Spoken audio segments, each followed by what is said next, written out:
According to quantum physics, our most successful theory, that the future is intrinsically unpredictable. But looking at the entire human history, it seems like we always make the future. So instead of asking how the future would look like, it's much more important to ask, how do we want to imagine it to be? Because we're going to make it. And my talk today is about 3 principles for better imagining an urban future. It shall help to provide new aspects for you to look into the future and to unlock new opportunities for your business in making that future happen. And here are the 3 principles. 1, decentralization. 2, connectivity. And 3, serendipity. Let's look briefly into what they are, why they're important, and how they can be done. So first, decentralization. Here it refers to the decentralization of infrastructure networks, the production and distribution of power, of water, of food, or critical services like medical care, delivery, or key consumption goods and manufacturing material. So the essentials that help regions to sustain itself during times of crisis.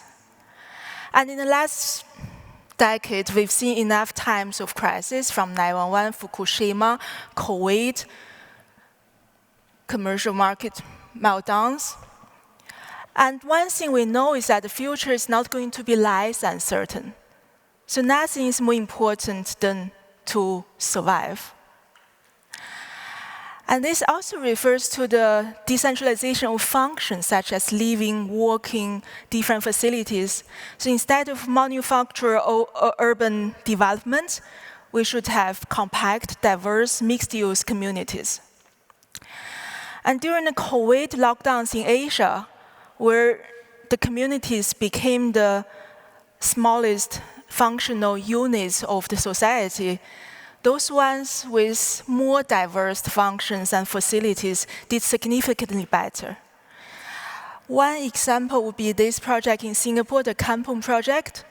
It's a retirement community with a child care center, with a 24 hours medical center, with elderly care, with shopping, with food center, with supermarket, with its own community garden and independent water circulation system.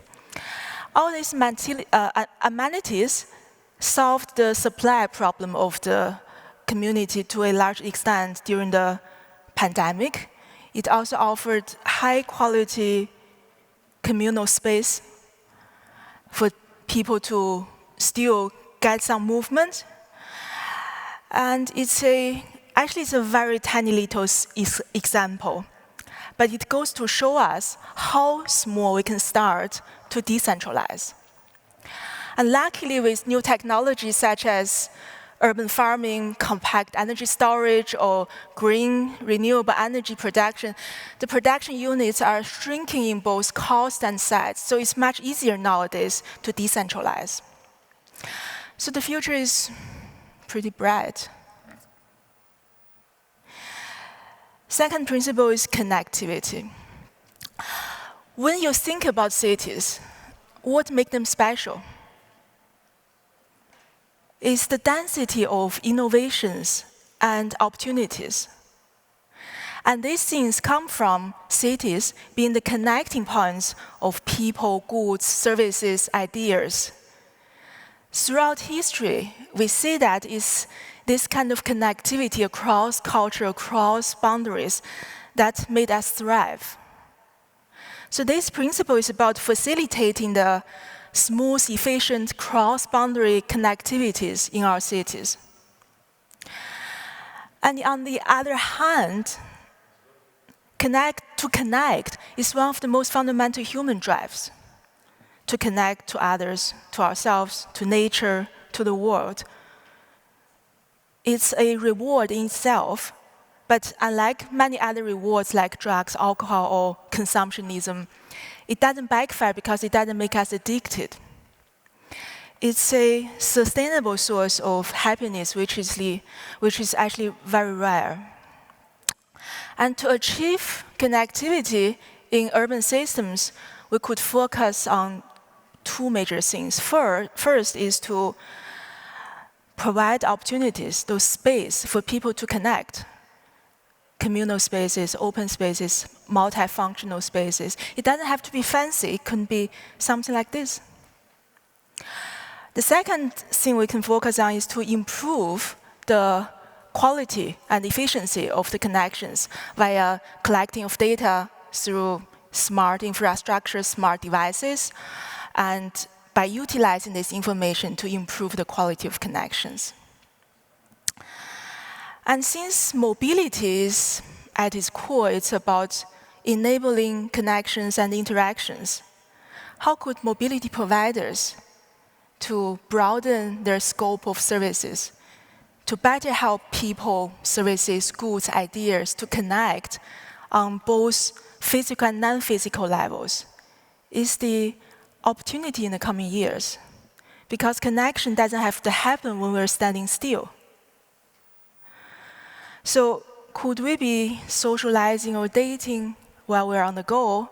How many different services could come to us instead of we going to them? Some of them are already reality, some of them are waiting to be developed. And I'm really excited to see what's coming in the next years. Because business is about identifying and satisfying human needs. And to connect is one of the deepest needs we have. The principle number 3 is serendipity. Serendipity is the happy results of random encounters. And here it's about to create the degree of freedoms to allow this randomness to give rise to mutations, to diversity, so that a system could outgrow its current limitations to adapt to future changes.